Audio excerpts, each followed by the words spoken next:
नमस्कार मित्रांनो, स्वागत आहे तुमचं एनजी मॅथ क्लास या आपल्या यूट्यूब चॅनलमध्ये। मित्रांनो, आपण महा टीईटी परीक्षेसाठी अतिशय उपयुक्त, अतिशय महत्त्वपूर्ण अशी प्रश्नपत्रिका या ठिकाणी पाहत आहोत। आजचा आपला विषय असणार आहे मराठी विषय असणार आहे। मराठी विषयाचे आपण एकूण किती लेक्चर झालेले आहेत? 4 लेक्चर झालेत। जर ते तुम्ही पाहिले नसतील याच्या अगोदरचे तर ते सुद्धा तुम्हाला पाहून घ्यायचे आहे, ठीक आहे। आता यामध्ये आपण काय करत असतो तर टीईटी परीक्षेमध्ये आतापर्यंत जे विचारलेले प्रश्न आहेत हे प्रश्न आपण काय करत असतो या ठिकाणी स्पष्टीकरणासह पाहत असतो, ठीक आहे। मग या ठिकाणी बघूया, पहिला प्रश्न काय आपला, समास ओळखायला सांगितलं आपल्याला आणि कोणता शब्द दिलाय? पंचप्राण हा शब्द दिलाय आणि या शब्दाचा समास ओळखायला सांगितलाय। आता जर तुम्ही याच्या अगोदरचं आपलं लेक्चर केलं असेल तर तुम्हाला पंचप्राण हा शब्द वाचला की तुम्हाला कळालं असेल की याच्यामध्ये कोणता समास आहे, ठीक आहे। ज्याने केलं नसेल, ज्याने पहिलं लेक्चर पाहिलं नसेल त्यालाही हरकत नाही, मी सांगतो त्याच्यानंतर तुम्ही आपोआप हा समास ओळखता, ठीक आहे। मग पंचप्राण हा कोणता समास आहे तर हा द्विगु समास आहे, ठीक आहे। मग बघा, आता या शब्दावरून किंवा द्विगु समास कसा ओळखायचा बघा, इथं व्याख्या दिलेली आहे, सगळी व्याख्या सांगतो तुम्हाला एकदा। ज्या सामासिक शब्दातील दुसरे पद महत्त्वाचे आहे तर पहिले पद हे संख्या विशेषण आहे आणि अशा सामासिक शब्दावरून एका समूहाचा बोध होतो त्यास द्विगु समास म्हणतात। आता तुम्हाला लक्षात काय ठेवायचे, आता बघा द्विगु समास काय आहे? तत्पुरुष समासाचा उपप्रकार आहे, ठीक आहे। मग तत्पुरुष समासामध्ये काय असतं? दुसरं पद महत्त्वाचं असतं, हे तुम्हाला माहिती आहे, ते सांगायची गरज नाही। फक्त समास द्विगु आहे हे ओळखायचा कसा तर शब्दामधलं बघा, आता इथं काय आहे? पंचप्राण म्हणजे काय? 5 प्राण, ठीक आहे। मग याच्यामधला पहिला तो शब्द आहे ना, आता हे पद आहे बघा, इथं काय आहे? पहिले पद। मग पद म्हणजे काय असतो? पद म्हणजे शब्द, प्रश्न परीक्षेत विचारलेला आहे। पद या शब्दाचा समानार्थी शब्द काय तर पद म्हणजे काय असतंय? शब्द असतंय, ठीक आहे। मग या ठिकाणी बघा पहिला शब्द काय आहे? संख्या विशेषण। बघा या पंच मध्ये बघा पहिला शब्द काय आहे? पंच शब्द आहे, ते काय आहे? संख्या विशेषण आहे। पंच म्हणजे किती? 5, बरोबर की नाही? मग हे काय आहे? पहिला शब्द संख्या विशेषण असलं पाहिजे आणि अशा सामासिक शब्दावरून एका समूहाचा बोध होतो बघा, काय? पंचप्राण म्हणजे काय? 5 प्राण, ठीक आहे। लक्षात येतंय? म्हणजे एका समूहाचा बोध जर झाला तर त्याला काय म्हणायचं? डोळे झाकून त्याला द्विगु समास म्हणायचं। आता खालचे उदाहरण जर पाहिले तर लगेच तुमच्या लक्षात येईल, ठीक आहे। बघा, पंच पांडव, त्रिलोकी म्हणजे तिन्ही लोकी असा, ठीक आहे। सप्त सागर, द्वाद शराशी, ठीक आहे। षटचक्र, त्रिदल, एकवचन, त्रिशूळ, द्विसप्ताह, हे जे शब्द आहेत असे की ज्याच्यामध्ये पहिला शब्द काय बघा, प्रत्येक शब्दामधला बघा पहिला शब्द काय आहे? संख्या विशेषण आहे, ठीक आहे। आणि यांच्यापासून काय होतोय? एका समूहाचा बोध होतोय। मग हे कोणता समास झाला? द्विगु समास झाला, ठीक आहे। आणि याच्यावरती द्विगु समासावरती परीक्षेमध्ये भरपूर सारे प्रश्न विचारलेले आहेत, ठीक आहे। बघूया पुढचा प्रश्न। आता या ठिकाणी अजून एक महत्त्वाचं बरं का, सगळ्यात महत्त्वाचं आहे, जिथं तुम्हाला प्रश्न तुमचं उत्तर चुकू शकतं। म्हणजे काय करतात काही वेळेस, काय करतो, पुढचा जो पेपर सेट करणार आहे त्याच्या डोक्यात असतं किंवा कुठून तरी आपला विद्यार्थी काय झाला पाहिजे? गणला पाहिजे, चुकला पाहिजे, ठीक आहे। आता जसे तुम्ही शिक्षक बांधव सुद्धा काय करता, एखादा प्रश्न काय करता, विद्यार्थ्याला फिरून विचारता, म्हणजे थोडक्यात उलटा प्रश्न विचारता। मग त्यावेळेस काय होते? विद्यार्थ्याची भांबेरी उडती। असा इथे एक प्रश्न विचारला जातो की खालीलपैकी कोणता समास नेहमी एकवचनात असतो? बघा, कोणता समास नेहमी एकवचनी असतो? मग कोणता समास नेहमी एकवचनी असतो तर द्विगु समास नेहमी एकवचनी असतो। आता इथं बघा, पंच पांडव म्हणजे याच्यामधून काय आपल्याला वाटतं? 5 येतं, ठीक आहे। आपल्याला काय वाटतं? 5 पांडव आहेत। मग हे शब्द कसा असेल? अनेकवचनी असेल, पण तो शब्द अनेकवचनी असून काय होतो? हा पंच पांडव हा शब्द काय असतो? एकवचनी असतो। काय एकवचनी असतो तर यांचा एक समूह धरला जातो, ठीक आहे। 5 पांडवांचा समूह धरला जातो, म्हणून काय हा समास नेहमी कसा असतो? एकवचनी समास असतो, हे लक्षात ठेवायचं। आणि प्रश्न या ठिकाणी विचारलेला आहे म्हणून हे इम्पॉर्टंट आहे, ठीक आहे। तुम्हाला आपण जे सांगतो ना मित्रांनो, म्हणजे जिथं प्रश्न याच्या अगोदर आलेत आणि मग जिथं प्रश्न याच्या अगोदर आलेत तिथं प्रश्न भविष्यात विचारू शकता, ठीक आहे। मग लक्षात ठेवायचं, द्विगु समास हा नेहमी काय असतो? एकवचनातच असतो, म्हणजे नेहमी एकवचनी असतो। प्रश्न परीक्षेमध्ये विचारलेला आहे म्हणून लक्षातच ठेवा, ठीक आहे। पुढचा प्रश्न बघूया, 2 नंबर। प्रयोग ओळखा। रोज मातीत मिग नांदते बाई नांदते। इथे एक वाक्य दिले आणि या वाक्यातला काय ओळखायला सांगितलं आपल्याला? प्रयोग ओळखायला सांगितलंय। आता ठीक आहे, तुम्हाला प्रयोग ओळखायचं म्हटलं सगळ्यात आधी काय ओळखावं लागतो? कर्ता ओळखावा लागतो। सगळ्यात आधी काय ओळखावं लागतो? कर्ता ओळखावा लागतो. मग इथं क्रियापद काय आहे? नांदते क्रियापद आहे. मग जर या क्रियापदाला आपण प्रश्न विचारला नांदणारे कोण, तर काय येईल आपलं? नांदणारी कोण? तर मी. मग मी काय झाला आपल्या या वाक्याचा? कर्ता झाला. मी काय झाला? कर्ता झाला. ठीक आहे. मग आता या ठिकाणी बघा मी कर्ता झाला. मग आता या मीला बघा कुठला विभक्ती प्रत्यय लागलेला नाही आणि हे कसं आहे? प्रथमांत आहे. मी कसं आहे? प्रथमांत आहे. ठीक आहे. मग या ठिकाणी तुम्हाला लक्षात ठेवायचं आहे जेव्हा वाक्यात कर्ता प्रथमांत असतो तसेच कर्त्याला कोणताही प्रत्यय लागलेला नसतो तेव्हा ते वाक्य कोणत्या याचे असतं? कर्तरी प्रयोगाचं असतं. ठीक आहे. मग हे वाक्य कोणत्या प्रयोगाचं असणार आहे? कर्तरी प्रयोगाचं असणार आहे. ठीक आहे. लक्षात ठेवायचं कर्त्याला प्रत्यय नसल, जर कर्त्याला प्रत्यय नसल तर ते वाक्य काय असतं? कोणत्या प्रयोगाचं असतं? कर्तरी प्रयोगाचं असतं. लक्षात ठेवायचं. ठीक आहे. एक शॉर्टकट आहे हा. आणि जर मग तुम्ही पुस्तकी भाषेत गेलात तर मग समजा इथं कर्ता बदलून बघायचं. समजा मग आता इथं मी आहे, मी ऐवजी आपण रमा घेऊ, रमा ग नांदते बाई नांदते, किंवा असं जर तुम्ही मग ते नाव बदलून लिंग बदलून वचन बदलून सुद्धा तुम्ही पडताळणी करू शकता. पण एवढा टाइम घालायची गरज नाही. फक्त बघायचं कर्त्याला विभक्ती प्रत्यय लागलेला आहे का. प्रत्यय लागलेला जर नसेल तर लगेच आपलं डोळे झाकून उत्तर लिहून टाकायचं कर्तरी प्रयोग. 100% तुमचं उत्तर चुकणार नाही म्हणजे नाही. ठीक आहे. पुढचा प्रश्न बघूया 3 नंबर. वाक्प्रचाराचा योग्य अर्थ निवडा. आता काय सांगितलं इथं आपल्याला एक वाक्प्रचार दिला आहे आणि त्याचा काय सांगितलाय? योग्य अर्थ निवडायला सांगितलाय. ठीक आहे. मग वाक्प्रचार काय बघूया. तर वाक्प्रचार आहे आपला मुखवटा चढवणे. काय वाक्प्रचार? मुखवटा चढवणे. ठीक आहे. आणि याचा अर्थ निवडायचा आहे. बघूया काय? मनातील भावना लपवणे, गंमत म्हणून प्राण्या पक्ष्यांचे चेहरे चिटकवणे, मुखपट्टी घालणे, चेहरा लपवणे. मग या ठिकाणी मुखवटा चढवण्याचा आपला योग्य अर्थ काय असणार आहे? मनातील भावना लपवणे हा आपला याचा योग्य अर्थ असणार आहे. ठीक आहे. आता या ठिकाणी बघायचं तुम्हाला काही पर्याय त्यांनी असे दिले असतात की जे आपण वाचताक्षणी कट करू शकतो. बघा इथं काय दिलं? गंमत म्हणून प्राण्या पक्ष्यांचे चेहरे चिटकवणे म्हणजे मुखवटा चिटकवणे. असं होऊ शकतं का? हे सरळ सरळ वाक्य आहे. ठीक आहे. मुखपट्टी घालणे हे एकाच अर्थाचे शब्द आहेत. चेहरा लपवणे म्हणजे होऊ शकत नाही ना. मुखवटा चढवणे म्हणजे चेहरा लपवणे कसं होईल बरं? म्हणजे आपलं उत्तर काय असणार आहे? मनातील भावना लपवणे. ठीक आहे. म्हणजे मला आता हे तुम्हाला हा वाक्प्रचार तुम्हाला सगळ्यांना माहिती आहे, त्याचा अर्थही तुम्हाला माहिती आहे. पण जर एखादा नवीन वाक्प्रचार आला, त्याचा तुम्हाला अर्थ माहीत नसेल तर काय करायचं? पर्याय कट करीत चालायचे. पर्याय जर कट केले, आता इथं बघा एकूण आपल्याला किती पर्याय असतात? 4 पर्याय असतात. बरोबर. 4 मधले 2 पर्याय असे असतात की ते वाचलं की आपल्याला कळतं हे तर 100% उत्तर नाही असं कळतं. 2 पर्याय कसे असतात की वाचले की आपल्याला कळतं 100% हे तर उत्तर नाही. मग जे पर्याय उत्तर नाही असं वाटतं ना ते कट करून टाकायचे. ठीक आहे. राहिले खाली किती? 2 पर्याय. मग आता 2 मध्ये आपण एक टोला जरी मारला तरी आपलं उत्तर बरोबर येण्याची शक्यता किती राहते? 50% शक्यता राहते. 4 मध्ये टोला मारला तर 25%, म्हणजे 4 मधलं एक उत्तर बरोबर येऊ शकतो. पण जर 2 मध्ये टोला मारला तर 2 मधलं एक उत्तर आपलं काय होऊ शकतं? 100% बरोबर येऊ शकतं. ठीक आहे. त्याच्यामुळे काय करायचं? पहिले पर्याय कट करायला शिकायचं. ठीक आहे.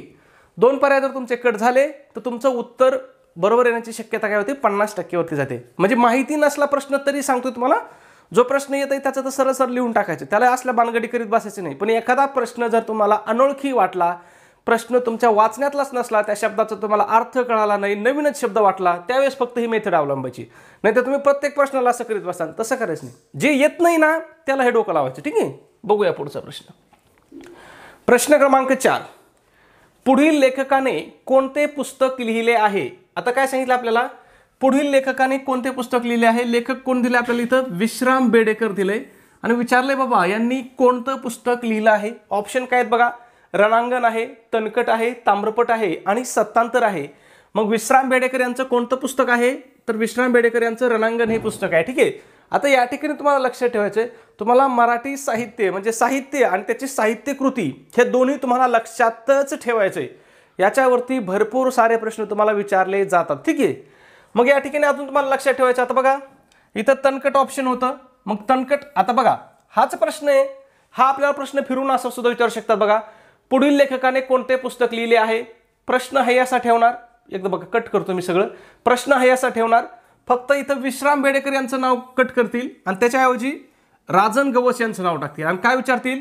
राजन गवस यांनी कोणते पुस्तक लिहिले? मग त्यांनी कोणतं पुस्तक लिहिलंय तर लक्षात ठेवायचं, राजन गवस यांचं पुस्तक कोणतं आहे? तणकट आहे. त्याच्यानंतर दुसरं काय विचारू शकतात? राजन गवस सुद्धा कट करतील आणि विचारतील व्यंकटेश माडगुळकर यांनी कोणतं पुस्तक लिहिलंय, तर त्यांनी कोणतं पुस्तक लिहिलंय, सत्तांतर हे पुस्तक त्यांनी लिहिलंय. त्याच्यानंतर रंगनाथ पठारे यांनी कोणतं लिहिलंय असं सुद्धा विचारू शकतात. मग त्यांचं कोणतं आहे, ताम्रपट आहे. म्हणजे हे सुद्धा तुम्हाला बाकीच्या गोष्टी सुद्धा तुम्हाला लक्षात ठेवायच्या आहेत. विशेषतः कोणत्या, बाकीचे जे 4 पर्याय आहेत ना त्याचा संदर्भ तुम्हाला लक्षात ठेवायचा आहे. कारण पुढच्या वेळेस तर काय करू शकतात, ते थोडाफार काहीतरी बदल करून प्रश्न पुन्हा जशाचा तसा विचारू शकतात, म्हणून लक्षात ठेवायचं. किंवा कदाचित असं सुद्धा विचारू शकतात सरळ सरळ, रणांगण हे पुस्तक कोणी लिहिले आहे. आता उलट करतील, रणांगण हे पुस्तक कोणी लिहिलंय, खाली पर्याय देतील विश्राम बेडेकर, रंगनाथ पठारे, राजन गवस, व्यंकटेश माडगुळकर. म्हणजे काहीही फिरून विचारलं तरी आपलं उत्तर काय झालं पाहिजे, नेहमी बरोबर आलं पाहिजे. त्याच्यासाठी आपल्याला काय करायचं, अभ्यास करताना चौकस वृत्तीने अभ्यास करायचा. ठीक आहे, लक्षात ठेवायचं, सगळे पुस्तकं लक्षात ठेवायचे, कारण हे सगळे काय आहेत, परीक्षेच्या दृष्टीने अतिशय महत्त्वाचे आहेत. ठीक आहे, चला पुढचा प्रश्न बघूया. प्रश्न क्रमांक 5 आहे, पण त्याच्या अगोदर एक छोटीशी पण अतिशय महत्त्वपूर्ण अशी सूचना. मित्रांनो, आपण TET परीक्षेसाठी अतिशय महत्त्वपूर्ण, अतिशय इम्पॉर्टंट अशी टेस्ट सिरीज या ठिकाणी सुरू केलेली आहे. आपल्या टेस्ट सिरीजचं वैशिष्ट्य काय आहे, तर यामध्ये तुमचा संपूर्ण अभ्यासक्रमावर आधारित अशी आपली ही टेस्ट सिरीज असणार आहे. म्हणजे तुमचा TET परीक्षेचा जो काही सगळा सिलेबस आहे त्या संपूर्ण सिलेबसवरती आधारित आपली ही टेस्ट सिरीज असणार आहे. मग या टेस्ट सिरीजमध्ये तुम्हाला काय काय भेटेल बघा, तर तुम्हाला सगळ्यात महत्त्वाचं तुम्हाला 10 टेस्ट पेपर भेटतील. त्याचबरोबर आतापर्यंत झालेल्या TETच्या सर्व प्रश्नपत्रिका तुम्हाला या ठिकाणी प्रोव्हाइड केल्या जातील. ठीक आहे, त्याचबरोबर तुम्हाला या 10 टेस्टवरतीच फ्रीमध्ये अतिशय IMP अशा नोट्स सुद्धा प्रोव्हाइड केल्या जातील. मग या नोट्समध्ये कोणकोणते विषय असतील, मराठी असेल, इंग्रजी असेल, गणित बुद्धिमत्ता असेल, इतिहास, भूगोल, मानसशास्त्राच्या सुद्धा अतिशय IMP अशा नोट्स तुम्हाला प्रोव्हाइड केल्या जातील. ठीक आहे, मग जर तुम्ही आपली एवढी टेस्ट सिरीज अभ्यासली तर मित्रांनो तुम्ही परीक्षेमध्ये 100 पेक्षा जास्त मार्क सहज घेऊ शकता. ठीक आहे, एवढा जर तुम्ही अभ्यास केला ना तर 100 पेक्षा जास्त मार्क काय सहज घेऊ शकता. आणि तुम्हाला पास व्हायला किती मार्क लागतात, 90 मार्क लागतात ओपनला, बाकीच्या कॅटेगरीना 85 लागतात. आता हा 90चा आकडा सुद्धा तुमचा 2 ते 3 मार्कांनी खाली येतो. कसा खाली येतो, तर परीक्षेमध्ये 150 प्रश्न असतात आणि पेपर टाईप करणारा कोण काय होतात, परीक्षेमध्ये आतापर्यंतचा इतिहास पाहिला तर 2 ते 3 प्रश्न रद्द होतात.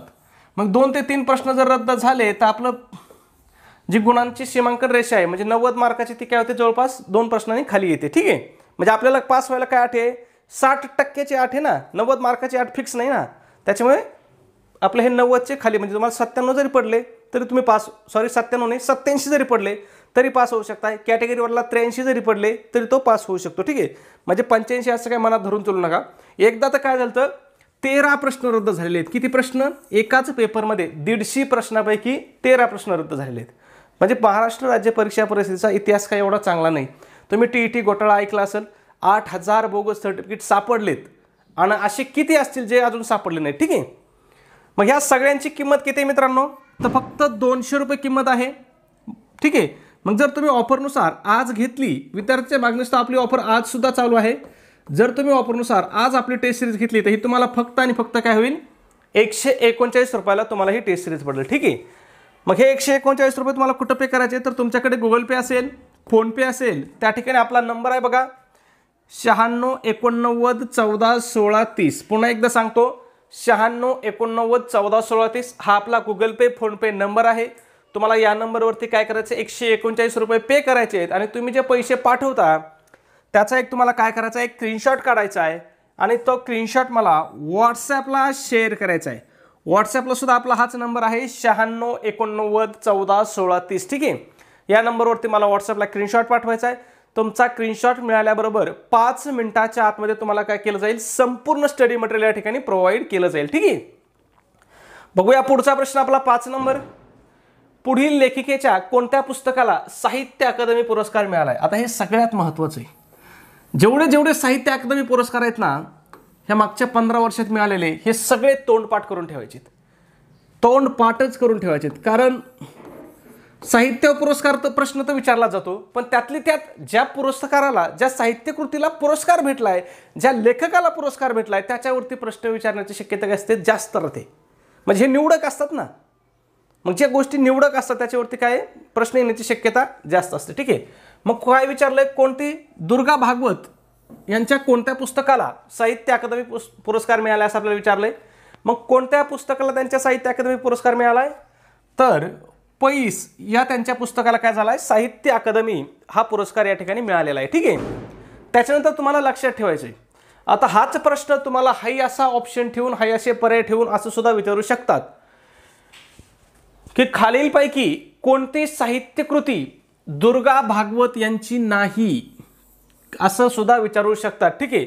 मग लक्षात ठेवायचं, हे सगळ्या साहित्य कृती कोणाच्या आहेत, दुर्गा भागवत यांच्या आहेत. मग ऋतुचक्र सुद्धा त्यांचंच आहे, पंजाबच्या लोककथा सुद्धा त्यांचंच आहे, पैस सुद्धा त्यांचंच आहे आणि व्यास पर्व सुद्धा त्यांचंच आहे. लक्षात ठेवायचं. ठीक आहे. यातलं एखादा कुठलं तरी नाव गाळतील आणि त्याच्या जागेवर दुसरा एखादा शब्द टाकतील. ठीक आहे. त्याच्यामुळे लक्षात ठेवायचं. त्याचबरोबर अलीकडचे काही प्रसिद्ध असे लेखक आणि त्यांचे पुस्तकं सांगतो तुम्हाला की ज्याला काय झालेलं आहे, साहित्य अकादमी पुरस्कार प्राप्त आहे. बघा, पुस्तकं आणि लेखक तुम्हाला सांगतो जे तुम्हाला परीक्षेच्या दृष्टीने अतिशय उपयुक्त असू शकतात. ठीक आहे. बघूया, दुर्गा भागवतवरती आपल्याला प्रश्न होता. त्याच्यानंतर सदानंद देशमुख आहेत, त्यांच्या कोणत्या पुस्तकाला साहित्य अकादमी पुरस्कार मिळालाय, बारोमासला मिळालाय. त्याच्यानंतर आशा बगे भूमीसाठी मिळालाय, वसंत आबाजी डहाके चित्रलिपीसाठी, अनुराधा पाटील कदाचित अजूनही, हा प्रश्न विचारला होता बघा, कदाचित अजूनहीचा प्रश्न विचारलेला आहे. त्याच्यानंतर हा सुद्धा विचारलेला आहे, हा तर अलीकडला आहे, नंदा खरे यांचा, हा सुद्धा विचारलेला आहे. ठीक आहे. त्यांच्या उदय या कादंबरीला साहित्य अकादमी पुरस्कार मिळालेले. हे दोन्ही पण लक्षात ठेवा, ह्या दोन्हीवरती सुद्धा परीक्षेत प्रश्न विचारलेला आहे. ठीक आहे. कारण हे अलीकडचे आहेत. आणि आता या ठिकाणी मला वाटतं 24चं घ्यायचं राहून गेलं माझ्याकडून. तुम्ही 2024ला जे साहित्य अकादमी पुरस्कार भेटलेत ना, हे सुद्धा लक्षात ठेवा, त्याच्यावरती सुद्धा प्रश्न विचारला जाऊ शकतो. ठीक आहे. कदाचित पुढच्या एखाद्या व्हिडिओमध्ये आम्ही नक्की घेईन ते. ठीक आहे. पुढचा प्रश्न बघूया, 6 नंबर. पुढील वाक्याचा प्रकार ओळखा. एखादी सुंदर काव्यात कल्पना व्यंगचित्रातून व्यक्त करता येते का. आता एक वाक्य दिलंय आणि त्या वाक्याचा आपल्याला प्रकार ओळखायला सांगितलंय. बघूया वाक्य काय. एखादी सुंदर काव्यात्मक कल्पना व्यंगचित्रातून व्यक्त करता येते का. शेवटी काय आपल्याला इथं, शेवटी आपल्याला आहे प्रश्नचिन्ह. काय आहे, प्रश्नचिन्ह आहे. म्हटलं इकडे वाक्य काही असू द्या, त्याला काही अर्थ नाही, शेवटी प्रश्नचिन्ह आहे. मग ते वाक्य कोणतं आहे, प्रश्नार्थक वाक्य आहे किंवा प्रश्नार्थी वाक्य आहे. ठीक आहे. दुसरं बघायची गरज नाही. ठीक आहे. मग आता वाक्याचे प्रकार बघा. विधानार्थी वाक्य असतंय. विधानार्थी वाक्यामध्ये काय असतंय, केवळ साधं विधान केलेलं असतंय. भाऊ साधं विधान जर म्हटलं, समजा मी उद्या गावी जाणार आहे, कोणत्या प्रकारचं वाक्य आहे, विधानार्थी वाक्य. ठीक आहे. त्याच्यानंतर ह्या विधानार्थी वाक्यामध्ये सुद्धा काय होतात, 2 प्रकार पडतात याचे. विधानार्थी वाक्याचे 2 प्रकार कोणते पडतात, होकारार्थी वाक्य आणि दुसरं काय आहे, नकारार्थी वाक्य. ठीक आहे. आता होकारार्थी नकारार्थीमध्ये काय फरक ठेवायचा, जर वाक्यात नकार असेल, नकारदर्शक शब्द असेल तर ते नकारार्थी म्हणायचं. ठीक आहे. म्हणजे बघ, मी उद्या गावी जाणार नाही, नाही केलं कोणतं झालं, नकारार्थी झालं. मी उद्या गावी जाणार आहे कोणतं झालं, होकारार्थी झालं. ठीक आहे. दोन्ही कोणते, विधानार्थी वाक्याचे प्रकार आहे. ठीक आहे. त्याच्यानंतर उद्गारार्थी वाक्य असतं. उद्गारार्थी वाक्यामध्ये काय असतो, एखाद्या भावनेचा उल्लेख केलेला असतो जो त्या वाक्यात असतो. ठीक आहे. ते वाक्य उद्गारार्थी अर्थ.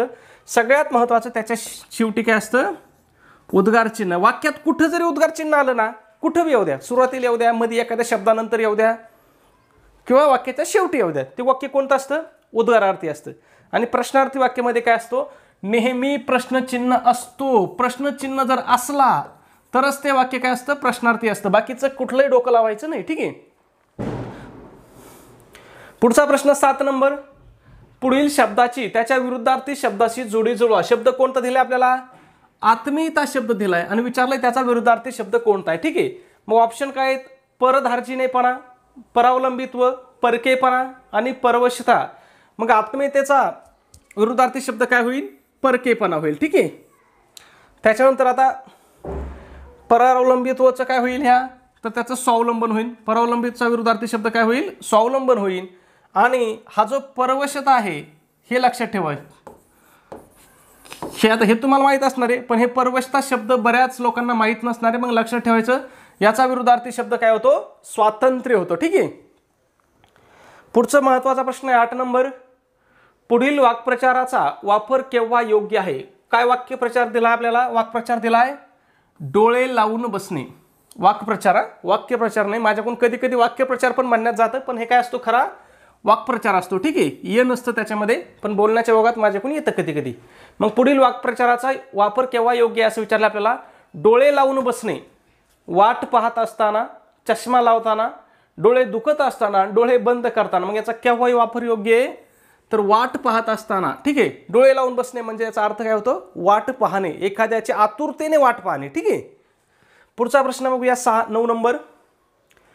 पुढील वाक्प्रचाराचा अर्थ कोणत्या वाक्यात बरोबर आहे? चारी मुंड्या चित होणे. काय?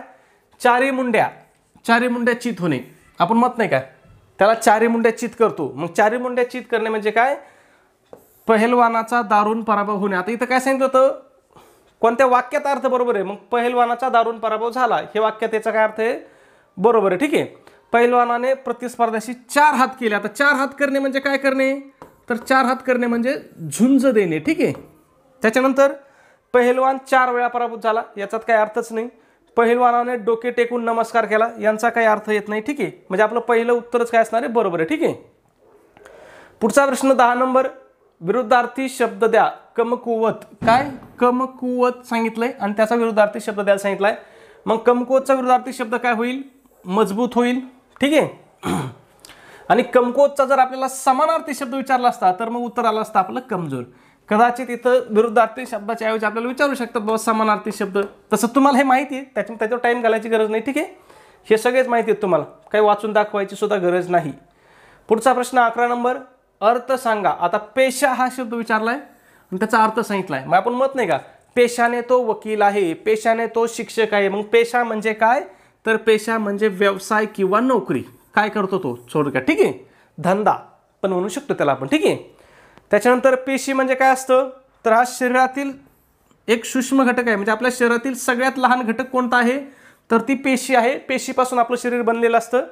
हा प्रश्न कुणाला येऊ शकतो? ज्याचं सेकंड पेपरला सायन्स आहे त्याला हा प्रश्न विचारू शकतात. ठीक आहे. बाकी कुणाला विचारणार नाहीत. त्याच्यानंतर पांढरपेशा हा शब्द जे आहे हा सुद्धा इम्पॉर्टंट आहे. याच्यावरती सुद्धा भरपूर वेळेस प्रश्न विचारलेले आहेत. मग पांढरपेशा म्हणजे काय? अंग मेहनतीचं काम न करणारा जो असतो त्याला पांढरपेशा म्हणतात. ठीक आहे. पुढचा प्रश्न बघूया. थोडक्याचे पुढारी लोक असतात ते काय असतात? सगळे पांढरपेशा असतात. ठीक आहे. पुढचा प्रश्न 12 नंबर. पुढील शब्दाचा अर्थ सांगा. आता काय कोणता शब्द दिलाय? शैशव शब्द दिलाय आणि याचा अर्थ सांगायला सांगितला. आता अर्थ सांगायचा आहे म्हणजे थोडक्यात आपल्याला त्याचा समानार्थी शब्द सांगायचा. ठीक आहे. मग शैशव म्हणजेच काय? बालपण होय. ठीक आहे. पुढचा प्रश्न आहे 13 नंबर. पुढील वाक्प्रचाराचा केव्हा वाक्यात अचूक उपयोग होतो? अंगावर काटा येणे. आता काय? अंगावर काटा येणे असं विचारलं आपल्याला. मग अंगावर काटा येण्याचा अचूक उपयोग काय बघा? काटा टोचल्यावर. आता जर हे वाक्य असं असतं की काटा टोचल्यावर माझ्या अंगावर काटा आला तर कदाचित बरोबर व्याला असतं. ठीक आहे.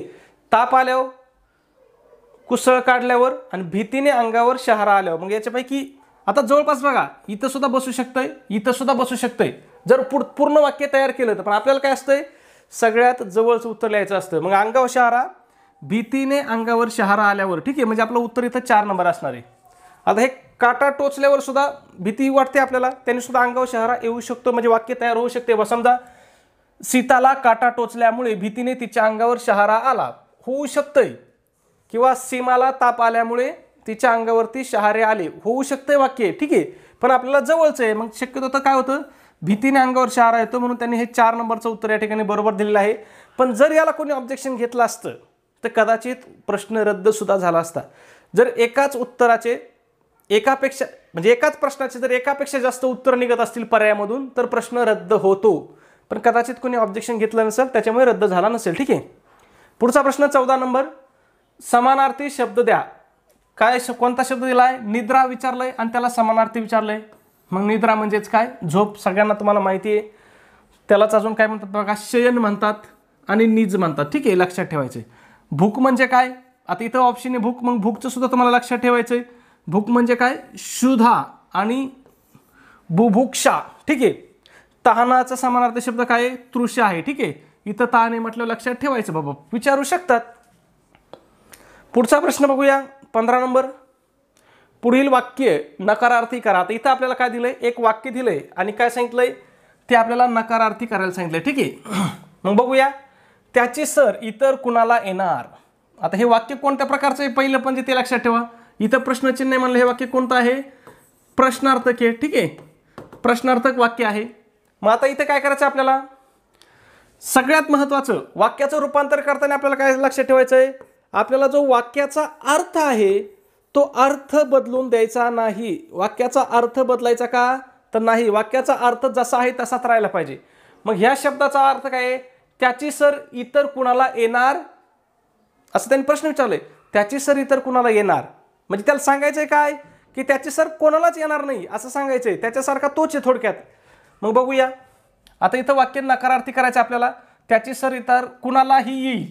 इथं त्याचा म्हणण्याचा उद्देश काय आहे, कुणाला येणार नाही. इथं काय दिलंय, कुणाला येईल, कट होईल आणि नकारदर्शक शब्द पण वाक्यात नाही. ठीक आहे. त्याच्यानंतर त्याची सर इतर कुणालाही येणार नाही. बघा नकारार्थक शब्द बी आहे, याला जे म्हणायचंय तेच ह्या प्रश्नातून अर्थ व्यक्त होतंय. मग हे आपलं उत्तर असणार आहे. ठीक आहे. त्याच्यानंतर बघा हे वाक्य वाचण्यात तर अर्थच नाही, इथं प्रश्नचिन्ह आहे, प्रश्नचिन्ह म्हटलं ते प्रश्नार्थक वाक्य झालं. ठीक आहे. आणि त्याची सर इतर कुणालाही येऊ शकेल. ठीक आहे. म्हणजे याच्यात पण नकारार्थक शब्द नाही आणि वाक्याचा अर्थ सुद्धा बदलतोय. मग आपल्याला याच्यामध्ये वाक्य रूपांतर करताना तुम्हाला एक सगळ्यात महत्त्वाची गोष्ट लक्षात ठेवायची, ते म्हणजे त्या वाक्याचा अर्थ बदलला पाहिजे नाही. वाक्य नकारार्थी करताना किंवा कसलाही म्हणजे कुठल्याही रूपातून म्हणजे होकारार्थी वाक्य असेल त्याचं नकारार्थी करायचं असेल किंवा प्रश्नार्थक वाक्य असेल त्याचं नकारार्थी करायचं असेल, होकारार्थी करायचं असेल किंवा विधानार्थी वाक्य करायचं असेल, तर सगळ्यात महत्त्वाचं लक्षात काय ठेवायचं, वाक्याचा जो अर्थ आहे ना तो अर्थ जशाच्या तसा राहिला पाहिजे, तो बदलून द्यायचा नाही. जर वाक्याचा अर्थ बदलला तर मग आपल्या प्रश्नाचा किंवा आपल्या उत्तराचा सुद्धा अर्थ बदलतो. ठीक आहे. पुढचा प्रश्न 16 नंबर, पुढील वाक्प्रचारासाठी कोणते वाक्य योग्य आहे. कोणताही वाक्प्रचार आपल्याला गळा कापणे हा वाक्प्रचार विचारला आहे, त्याच्यासाठी कोणतं वाक्य योग्य आहे. मग याच्यापैकी 2 नंबरचं वाक्य योग्य आहे. बा मित्राला एवढी मदत करूनही त्याने माझा गळा कापला. ठीक आहे. थोडक्यात काय केलं, त्याने मला फसवलं. गळा कापणे म्हणजे काय करणे, फसवणूक करणे, विश्वासघात करणे. ठीक आहे. पुढील शब्द समूहासाठी एक शब्द द्या. पोटातील गर्भ जन्मण्याआधीच मारून टाकणे, मग त्यालाच आपण काय म्हणतो, भ्रूण हत्या म्हणतो. आणि सध्या आपल्या भारतातली किंवा आपल्या महाराष्ट्रामधली नंबर 1 ची समस्या कोणती असेल तर ती भ्रूण हत्याच आहे. खूप लोक निर्दयी झालेले आहेत. ठीक आहे. पुढचा प्रश्न बघूया 18 नंबर, भानावर आल्यावर एका अस्वस्थतेची लहर स्पर्शून गेली. ह्या वाक्य रचनेचा अर्थ पुढीलपैकी कोणत्या वाक्य रचना वापरून व्यक्त होईल. आता इथं आपल्याला एक वाक्य दिलंय, परंतु हे वाक्य काय आहे, इनकरेक्ट आहे, म्हणजे अकम्प्लीट वाक्य आहे आणि आपल्याला काय करायला सांगितलंय, ते पूर्ण करायला सांगितलंय. ठीक आहे. मग काय सांगितलंय, भानावर आल्यावर एका अस्वस्थतेची लहर स्पर्शून गेली. मग त्याचा अर्थ काय होईल, जेव्हा मी भानावर आले तेव्हा एक अस्वस्थतेची लहर स्पर्शून गेली. बघा जेव्हा तेव्हा येईल. ठीक आहे. जेव्हा मी भानावर आले तेव्हा एक अस्वस्थतेची लहर स्पर्शून गेली. ठीक आहे. पुढचा प्रश्न 19 नंबर, आदिम या शब्दाचा विरुद्धार्थी शब्द कोणता आहे. आता आदिम या शब्दाचा काय विचारला, आपल्याला विरुद्धार्थी शब्द विचारलाय. ऑप्शन काय दिलेत बघूया, असंस्कृत, प्राचीन, प्रथम आणि प्रगत. मग याचा विरुद्धार्थी शब्द काय होईल, प्रगत होईल. ठीक आहे. आदिम म्हणजे काय, मागास. ठीक आहे. त्याच्यानंतर आदिमला प्राचीन पण म्हटलं जातं, हे पण लक्षात ठेवा. ठीक आहे. आता जर प्राचीनचा विरुद्धार्थी शब्द विचारला तर काय होईल, तो प्राचीनच्या विरुद्धार्थी आधुनिक होईल. असंस्कृतचा संस्कृत माहिती आहे, प्रथमचा अंतिम माहिती आहे तुम्हाला. ठीक आहे. बघूया पुढचा, अर्थ सांगा. वास्तपुस्त, कुठून शब्द आणतात काय माहिती, काय शब्द आहे, वास्तपुस्त. आणि ह्या शब्दाचा अर्थ आपल्याला सांगायला सांगितला. ठीक आहे. मग काय, वस्तू पुसणे, वास्तपुस्त वस्तू पुसणे, काळजी, विचारपूस आणि प्रश्न. तर मग याचं उत्तर काय आहे, विचारपूस करणे. वास्तपुस्त म्हणजे काय, विचारपूस करणे. ठीक आहे. पुढचा प्रश्न बघूया 21 नंबर, पुढील म्हण केव्हा वापरतात. काखेत कळसा गावाला वळसा. आहे की नाही, रोजच्या ऐकण्यातली म्हण म्हणताय की नाही तुम्ही, काखेत कळसा गावाला वळसा. मग ही म्हण कधी वापरतात, याचं उत्तर काय करायचं तुम्हाला कमेंटमध्ये सांगायचं आहे. मी सगळ्या विद्यार्थ्यांच्या कमेंट वाचत आहे. त्याचबरोबर तुम्ही सबस्क्राईब केलं नसेल तर सबस्क्राईब करून घ्या. आणि व्हिडिओ आवडला असेल तर प्लीज व्हिडिओला एक लाईक करा आणि आपला व्हिडिओ कसा वाटतो हे सुद्धा कमेंटमध्ये नक्की सांगत चला. ओके, धन्यवाद मित्रांनो.